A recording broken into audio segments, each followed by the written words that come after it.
ਵਰਤ ਕਰਵਾ ਚੌਥ ਦਾ ਸੁਹਾਗਣਾ ਆਪਣੇ ਪਤੀ ਦੀ ਲੰਬੀ ਉਮਰ ਦੇ ਲਈ ਵਰਤ ਰੱਖਦੀਆਂ ਨੇ। ਇਹ ਵਰਤ ਆਪਣੇ ਦੇਸ਼ ਦੇ ਵਿੱਚ ਹੀ ਨਹੀਂ ਵਿਦੇਸ਼ਾਂ ਦੇ ਵਿੱਚ ਰਹਿੰਦੀਆਂ ਵੀ ਜਿਹੜੀ ਭਾਰਤੀ ਔਰਤਾਂ ਨੇ ਉਹ ਆਪਣੇ ਪਤੀ ਦੇ ਲੰਬੀ ਉਮਰ ਦੇ ਲਈ ਵਰਤ ਰੱਖਦੀਆਂ ਨੇ। ਇਸੇ ਤਰ੍ਹਾਂ ਹੀ ਇੱਕ ਮਹੱਲੇ ਦੇ ਵਿੱਚ ਪਹੁੰਚੇ ਹਾਂ, ਕਪਾਣੀਆਂ ਮਹੱਲੇ ਦੀਆਂ ਤਸਵੀਰਾਂ ਦਿਖਾ ਰਹੇ ਹਾਂ ਜਿੱਥੇ ਮੇਰੇ ਪਿੱਛੇ ਸੁਹਾਗਣਾ ਨੇ ਵਰਤ ਰੱਖਿਆ ਆ, ਕਥਾ ਹੋਈ ਆ। पंडित जी मेरे ख्याल पिछे लोग है जाके, नहीं तो थोड़ी जी मैं इन्हों को पंडित जी जे अगे आ जाओ तो थोड़ी जी वधिया गल है। पंडित जी आओ जरा अगे। पंडित जी ने इत्थे कथा सुनाई आ, इधर आओ जी पंडित जी मेरे को आओ। हाँ नाम दसिए जी सबने पहले अपना। मेरा नाम जगदीश प्रसाद तिवारी है जी। व्रत की कथा आप कर रहे थे, क्या मतलब है कथा का? ये गणेश भगवान का बहुत ही अपने सालों से कई युगांतरों से चला आ रहा है, जो कि अपने भारतीय संस्कृति के अनुसार जो अपनी नारियां होती हैं वह इसलिए करती हैं कि पति की दीर्घायु हो और उनके घर परिवार में किसी भी तरह की कोई परेशानी ना रहे, सुख समृद्धि हमेशा हमेशा उनके परिवार में आती जाती रहे और हमेशा हमेशा उनके परिवार में किलकारियाँ गूंजती रहें। इसीलिए गणेश जी कथा सुना दो हमें, क्या कथा है इसकी? इसकी कथा यह है जी, एक बहुत ही अपने 7 भाइयों की प्यारी सी एक बेटी है बीरो। वह अपने भाइयों के साथ खेलती कूदती है, जब विवाह के योग्य हो जाती है तो वह अपने ससुराल को चली जाती है। भाई उससे बड़े ही प्यार करते हैं। जब करवा चौथ की व्रत युग आता है साल के बाद, तो वह अपने भाइयों के यहाँ पे मायके आती है। भाई अपने काम काजों पे होते हैं। जब शाम को हरे थाके वे आते हैं तो अपनी बहन के साथ साल भर के बाद भोजन इत्यादि करने का मौका मिलता है। प्यार से उसको बोलते हैं बिटिया, बेटी, बहन आप आकर हमारे साथ पहली तरह भोजन करो। वह कहती है कि अब तो मैं भोजन नहीं कर सकती क्योंकि मैं करवा चौथ का व्रत रखे हुए हूँ। जब ये देखते हैं कि भाई अब तो साल भर के बाद भी हमारी बहन हमारे साथ भोजन नहीं करती हैं, तो प्यारी बहन थी, उन्होंने एक लुकारी लगाई और उसके आगे एक छन्नी रखी और चंद्रमा जैसे मतलब दिखा और कहा कि बहन अब तो चंद्रमा भी निकल आया, अब क्या हो गया, अब तो आप अर्घ दे करके और हमारे साथ भोजन करो। वह अर्घ देती है। गणेश जी रुष्ट हो जाते हैं और रुष्ट हो जाते हैं तो जैसे ही वह अर्घ दे करके भोजन करके सो जाती है, सवेरे दिन निकलता है, तुरंत ही उसके ससुराल से बुलावा आ जाता है। जब अपने ससुराल में जा कर के देखती हैं तो वहाँ पे क्या होता है कि उनके जो पति थे उसके शरीर में जो कामकाज कर रही थी बीरो सुई सिलाई का, वो पति के सारे शरीर में चुभी हुई थी। इसी तरह वह देख कर के बड़े अचंभा करती है और फिर अपने पति की सेवा में लग जाती है। साल भर तक सुइयाँ निकालती रहती है बेचारी बड़ी उदास मन से। जब दोबारा करवा चौथ का व्रत आता है तो उसके शरीर में एक सुई रह जाती है पति के में। अपनी दासी से बोलती है कि मैं अभी करवे लेकर के आ रही हूँ, आप थोड़ा ध्यान रखना। जब वो करवे लेने के लिए चली जाती हैं तो दासी जो थी वह उनके एक रही हुई शरीर की जो सुई थी उसको निकाल देती है और राजा उसको रानी समझ बैठता है धोखे से। और इसी तरह जो बीरो जो बिटिया थी वह अपने पति सुख से वंचित हो जाती है। बाद में जब राज दरबार में दोनों प्रस्तुत होती हैं मंत्री के कहे के अनुसार, तो वो वहाँ पे प्रस्तुत होती हैं तो मंत्री बड़े बुद्धिमान होते थे पहले और वो समझ जाते हैं कि असल क्या है नकल क्या है, दाल में क्या काला हुआ।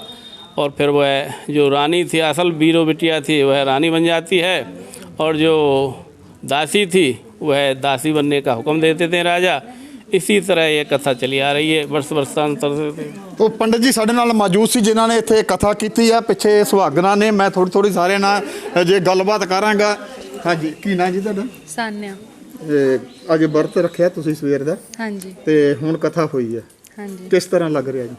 अच्छा लग रहा है। ਅੱਛਾ ਲੱਗ ਰਿਹਾ। ਹਾਂਜੀ। ਕੀ ਮੰਗਿਆ ਕਰ ਵਰਤ ਦੇ ਵਿੱਚ? अपने पति की लंबी आयु, उनकी हेल्थ के लिए ਕਿੰਨੀ ਮੰਗ ਹੈਲਥ ਹੈ। ਕਿੰਨੀ ਕੁ ਲੰਬੀ ਆਈ ਚਾਹੀਦੀ ਹੈ? बस लंबी चाहिए, साथ रहे 100 हमेशा। ਸਾਲ 2 ਸਾਲ 4 ਸਾਲ ਕੁਝ ਤਾਂ ਸੋਚਿਆ ਹੋਊਗਾ। 6 ਤੋਂ ਲੱਗਦੇ ਖਰਚਾ ਵੀ ਇਹ ਚੰਗਾ ਕਰਾਇਆ ਹੋਣਾ। ਕਿੰਨਾ ਕੁ ਹੱਕ ਖਰਚਾ ਬਣਦਾ ਕਰਾਇਆ? ਹੱਕ ਬਣਦਾ। ਹੱਕ ਬਣਦਾ। ਸਾਲ ਬਾਅਦ ਹੁੰਦਾ ਨਾ? ਸਾਲ ਬਾਅਦ। ਜ਼ਰੂਰ ਬਣਦਾ ਜੀ। ਹਾਂਜੀ ਕੀ ਨਾਂ ਜੀ?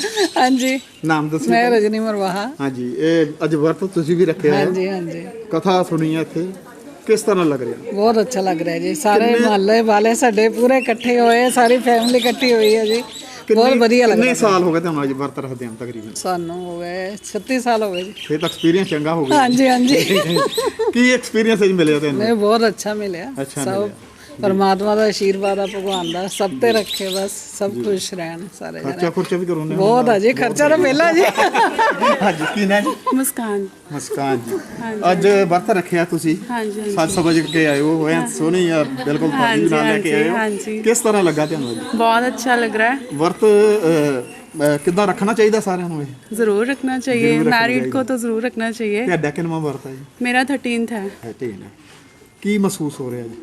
बहुत अच्छा महसूस हो रहा ਅੱਛਾ है। ਜੀ ਹੁਣ ਜਾਨੀ ਕਿ ਕਥਾ ਸੁਣ ਲਈ ਤੁਸੀਂ? हाँ जी हाँ जी ਹੁਣ सुन ਪਾਣੀ ਪੀ ਸਕਦੇ ਕਿ ਚਾਹ ਪੀ ਸਕਦੇ ਆ? ली। नहीं पहले बया मनसना है ना, उसके अच्छा। बाद बड़ों को देके उसके बाद चाय पानी कुछ भी। उसके बाद बिल्कुल अच्छा जी, बहुत अच्छा जी। इधर भी मेरे ख्याल लुकते जा रहे हैं। मैं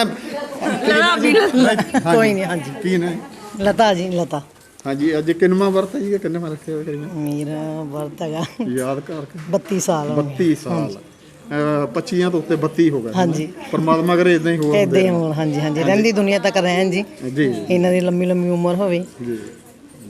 ਕੀ ਨਾ ਦੇ ਰਜਨੀਕ ਪਾਨੀਆ। ਜੀ ਕਿਸ ਤਰ੍ਹਾਂ ਲੱਗ ਰਿਹਾ ਜੀ?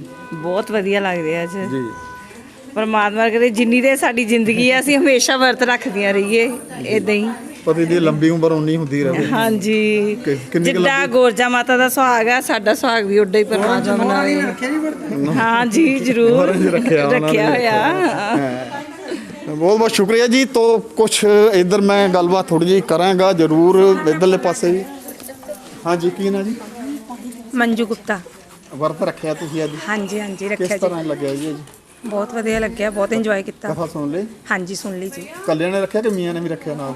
ਇਕੱਲਿਆਂ ਨਹੀਂ ਰੱਖਿਆ। ਕੱਲਿਆਂ ਨੇ ਰੱਖਿਆ। ਮੀਆਂ ਰੱਖਦੇ ਨਹੀਂ ਹੈਗੇ? ਨਹੀਂ ਮੀਆਂ ਨਹੀਂ ਰੱਖਦੇ, ਅਸੀਂ ਰੱਖ ਲਈਏ। ਕਈ ਲੋਕ ਰੱਖਦੇ ਆ, ਕਈ ਰੱਖਦੇ ਕਈ ਆ। ਰੱਖਦੇ ਆ, ਠੀਕ ਰੱਖਦੇ ਹੈ। ਆ ਕਈ। ਹਾਂਜੀ ਹਾਂਜੀ। ਕੀ ਨਾ ਤੁਹਾਡੇ? ਸੋਨੀਆ ਗੋਇਲ। ਹਾਂਜੀ ਕਿੰਨਵਾਂ ਵਰਤ ਹੈ ਜੀ ਤੁਹਾਡਾ ਤਕਰੀਬਨ? 25 ਇਅਰਸ। 25 ਹਾਂਜੀ 25 ਸਾਲ ਹੋ ਗਏ। ਹਾਂਜੀ, ਹਾਂਜੀ। ਐਕਸਪੀਰੀਅੰਸ ਚੰਗਾ ਹੋ ਗਿਆ। ਬਹੁਤ ਬਹੁਤ ਵਧੀਆ ਜੀ। ਬਹੁਤ ਕੁਝ ਲਾਈਫ 'ਚ ਬਹੁਤ ਕੁਝ ਮਿਲਿਆ। ਬਹੁਤ ਇਤਰਾਜ਼ ਜਾਇ ਲਾਈਫ ਪਾਰਟਨਰ ਮੈਨੂੰ ਮਿਲਿਆ, ਸਭ ਨੂੰ ਮਿਲੇ। ਰੱਬ ਸਭ ਨੂੰ ਦੇਰਾ ਚੌਗਣੀ ਤਰੱਕੀ ਦੇਵੇ ਜੀ। ਪਰਮਾਤਮਾ ਕਰੇ ਉਹਨਾਂ ਦੀ ਹਾਂਜੀ ਲੰਬੀ ਹਾਂਜੀ ਉਮਰ ਹੋਵੇ। ਹਾਂਜੀ। ਤਸਵੀਰਾਂ ਕਪਾਣੀਆਂ ਮਹੱਲੇ ਤੋਂ ਦਿਖਾ ਰਹੇ ਹਾਂ, ਜਿੱਥੇ ਕਿ ਸੁਹਾਗਣਾ ਲੰਮੀ ਉਮਰ ਦੇ ਲਈ ਵਰਤ ਰੱਖਿਆ ਇਹਨਾਂ ਸਾਰਿਆਂ ਨੇ। ਕੀ ਨਾਂ ਜੀ ਤੁਹਾਡਾ? सोनम। ਕਥਾ ਅੱਜ ਸੁਣ ਲਈ? ਵਰਤ ਰੱਖਿਆ ਸੀ? बिल्कुल ਕਿ ਸਵੇਰੇ ਸਵੇਰੇ ਪਾਣੀ ਪੂਣੀ ਤਾਂ ਨਹੀਂ ਪੀ ਲਿਆ ਚੁੱਕ ਕੇ? ਬਿਲਕੁਲ ਨਹੀਂ। ਨਹੀਂ ਬਿਲਕੁਲ ਨਹੀਂ। ਹਾਂ ਕਥਾ ਸੁਣ ਲਈ ਹੁਣ, ਤੇ ਹੁਣ ਪਾਣੀ ਪੀ ਸਕਦੇ ਆ, ਆਪਾਂ ਚਾਹ ਪੀ ਸਕਦੇ ਆ? नहीं चाह पी सकते हैं, ਚਾਹ दूध ਪੀ च ਸਕਦੇ पत्ती ਹਾਂ। पी सकते हैं। ਤੇ ਅੱਜ ਆਪਣੇ ਮੀਆਂ ਦਾ ਕਿੰਨਾ ਕੁ ਖਰਚ ਕਰਾਇਆ? ਖਰਚਾ ਇਹ ਤਾਂ ਉਹਨਾਂ ਨੂੰ ਹੀ ਪੁੱਛ ਲਓ ਤੁਸੀਂ। ਅੱਛਾ ਲੰਮੀ ਉਮਰ ਲਈ ਕਿੰਨਾ ਕਿੰਨਾ ਉਮਰ ਚਾਹੀਦੀ ਹੈ ਕਪੜੀ ਦੀ? 100 ਸਾਲ 2 ਸਾਲ 400 ਸਾਲ ਕੁਛ ਤਾਂ ਸੋਚਿਆ ਹੋਊਗਾ। ਕਿੰਨੀ ਉਮਰ ਚਾਹੀਦੀ ਆ? ਉਮਰ ਸ਼ਿਵਪੋਲੇ ਜੀ ਦੀ। ਵਾਹ ਜੀ ਵਾਹ। ਇੱਧਰੋਂ ਆਵਾਜ਼ ਸੁਣ ਲਓ ਜੀ, ਬਹੁਤ ਵਧੀਆ ਜੀ। ਇੱਕ ਘਰ ਦੇ ਵਿੱਚ ਮੌਜੂਦ ਆ, ਕਪਾਣੀਆਂ ਮਹੱਲੇ ਦੀਆਂ ਤਸਵੀਰਾਂ ਤੁਹਾਨੂੰ ਦਿਖਾ ਰਹੇ ਹਾਂ, ਜਿੱਥੇ ਸੁਹਾਗਣਾ ਇਕੱਠੀਆਂ ਹੋਈਆਂ ਆ। ਇਹਨਾਂ ਨੇ ਕਥਾ ਸੁਣੀ ਆ, ਕਥਾ ਸੁਣ ਕੇ ਇਹ ਹੁਣ ਪਾਣੀ ਜਾਂ ਚਾਹ ਪਤਾ ਨਹੀਂ ਕੀ ਹੁਣ ਪੀਂਦੇ ਆ। ਇਹਨਾਂ ਨੇ ਆਪਣੇ ਮੀਆਂ ਦਾ ਚੰਗਾ ਖਰਚਾ ਵੀ ਅੱਜ ਕਰਾਇਆ ਆ, ਔਰ ਉਹਨਾਂ ਦੀ ਲੰਬੀ ਉਮਰ ਦੇ ਲਈ ਵਰਤ ਰੱਖਿਆ। ਪਰਮਾਤਮਾ ਕਰੇ ਇਹਨਾਂ ਦੇ ਜਿਹੜੀਆਂ ਸੁਹਾਗਣਾ ਇਹਨਾਂ ਦੇ ਪਤੀ ਦੀ ਉਮਰ 100 ਸਾਲ 200 ਸਾਲ 500 ਸਾਲ ਹੁੰਦੀ ਰਵੇ, ਤੇ ਇਦਾਂ ਹੀ ਇਹ ਖਰਚ ਵੀ ਕਰਾਉਂਦੀਆਂ ਰਹਿਣ। ਕੈਮਰਾ ਪਰਸਨ ਸੁਮਿਤ ਢਿੰਗੜਾ ਦੇ ਨਾਲ ਸੁਸ਼ੀਲ ਢਿੰਗੜਾ, ਏਕਤਾ ਲਹਿਰ ਨਿਊਜ਼ ਨਕੋਦਰ।